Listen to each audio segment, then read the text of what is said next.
Hello student, today's topic is basic element of India's federal system। आज हम जो भारत के जो संघात्मक व्यवस्था है उसके कुछ जो बेसिक यानी आधारभूत तत्वों के बारे में जानकारी प्राप्त करेंगे। The first basic element of federal Indian system is clear division of government power.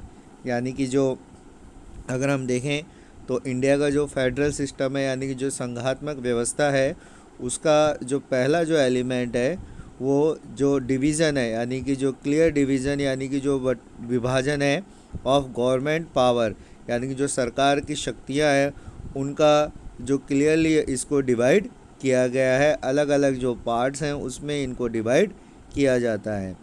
The federation there should be clear division of power so that the units and the center are required to enhance the legislate within their sphere of activities or violence of limits and traits to encroach upon their function of others। यानी कि जो federation है यानी संघात्मक व्यवस्था में जो powers होती है यानी कि जो शक्तियाँ होती हैं उसे क्लियर डिवीज़न यानी कि उसका एक साफ वितरण किया जाता है।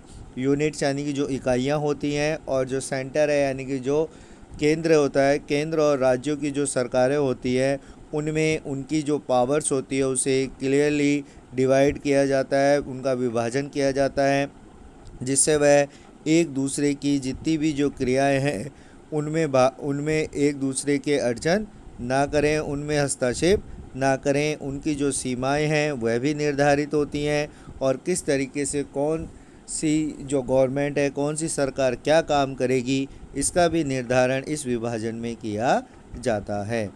The request the evidence of the Indian constitution, इसे जो इंडियन कॉन्स्टिट्यूशन है उसमें साक्ष्य के रूप में दर्शाया गया है। Under article 246 of the constitution, जो भारत का संविधान है उसके 246वें अनुच्छेद के अनुसार इन 7th schedule contain 3 legislative list which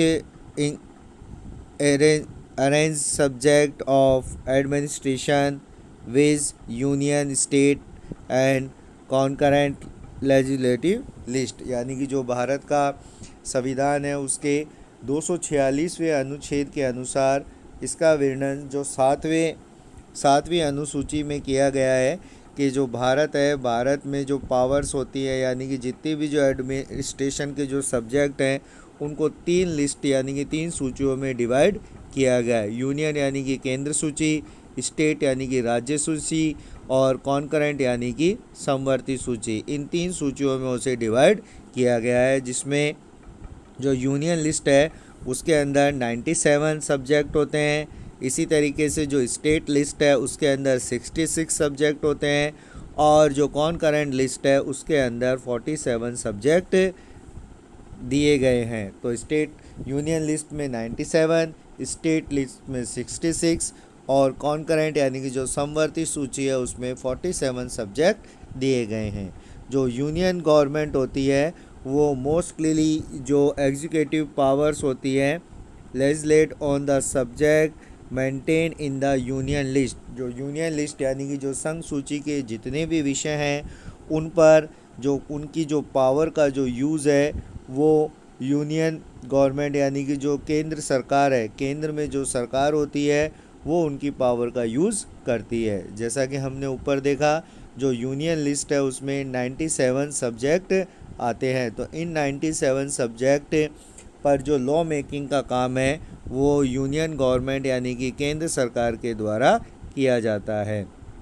the state government have full authority to legislate on the subject of the state list under normal circumstances. यानी कि जो स्टेट गवर्नमेंट है यानी कि जो राज्य सरकारें हैं उन्हें पूरी अथॉरिटी मतलब पूरी उन्हें जो ये अधिकार होता है कि वो जो स्टेट लिस्ट के जितने भी सब्जेक्ट हैं, यानी कि जो स्टेट लिस्ट में जो 66 सब्जेक्ट हैं, उन पर वह अपने कानून बना सकती है, उन पर वह अपनी इच्छा के अनुसार कानूनों का निर्माण कर सकती है।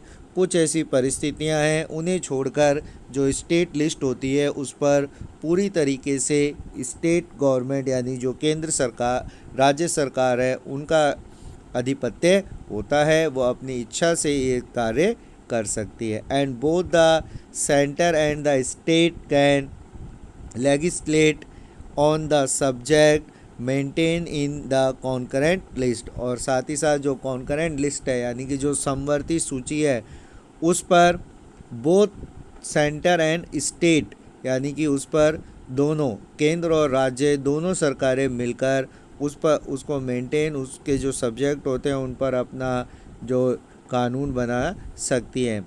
वाइल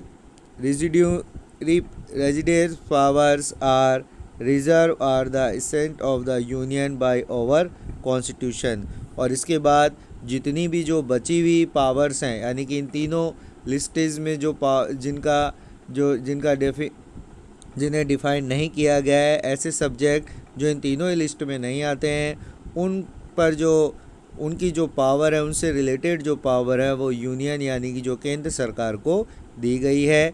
इसे आर्टिकल नंबर 248 में इसको मेजर किया गया है। But if the event of A conflict between the center and state, the center law will ultimately is recognized। परंतु अगर केंद्र और राज्य सरकारों के बीच में किसी तरीके का कोई विवाद हो जाता है, किसी भी तरीके का कोई अगर टकराव होता है, तो उस समय जो केंद्र सरकार होती है उसका कानून मान्य होता है।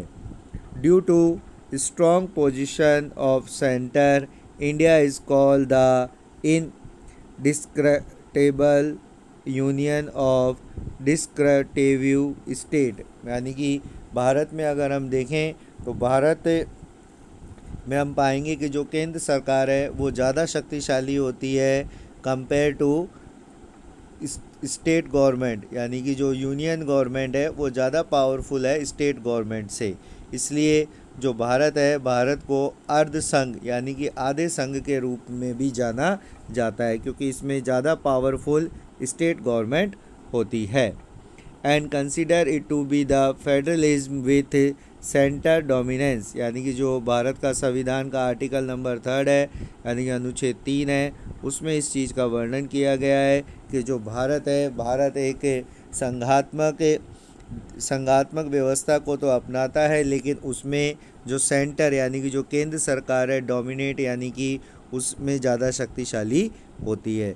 तो हमने जो पहला एलिमेंट पढ़ा, जो हमारे जो basic element of Indian federal system में है, उसमें हमने पहला एलिमेंट पढ़ा clear division of government powers. तो इंडिया में हम देखते हैं जो गवर्नमेंट की पावर को क्लियरली डिवाइड किया गया है। इस डिवाइजेशन के लिए कॉन्स्टिट्यूशन में 3 अलग अलग तरीके की लिस्ट बनाई गई है, यूनियन लिस्ट, स्टेट लिस्ट और कॉन्करेंट लिस्ट। यूनियन लिस्ट में हमने देखा 97 सब्जेक्ट होते हैं, स्टेट लिस्ट में 66 सब्जेक्ट हैं और कॉन्करेंट लिस्ट में 47 सब्जेक्ट को कंसीडर किया गया है। यूनियन लिस्ट पर यूनियन गवर्नमेंट अपनी पावर का यूज़ करती है। स्टेट लिस्ट में स्टेट गवर्नमेंट अपनी पावर का यूज़ करती है और कॉन्करेंट लिस्ट में दोनों यानी कि जो यूनियन गवर्नमेंट है यानी केंद्र सरकार है और स्टेट गवर्नमेंट यानी कि जो राज्य सरकार है, दोनों ही अपनी पावर का यूज़ करती है। बट इन दोनों में अगर किसी भी तरीके का कोई डिस्प्यूट होता है तो जो यूनियन गवर्नमेंट है उसके द्वारा लिए गए डिसीजन को वैलिड माना जाता है। तो इस तरीके से हमने देखा कि इंडिया में जो फेडरल सिस्टम है उसके अंदर जो ज़्यादा पावर सेंटर गवर्नमेंट के पास है कंपेयर टू स्टेट गवर्नमेंट।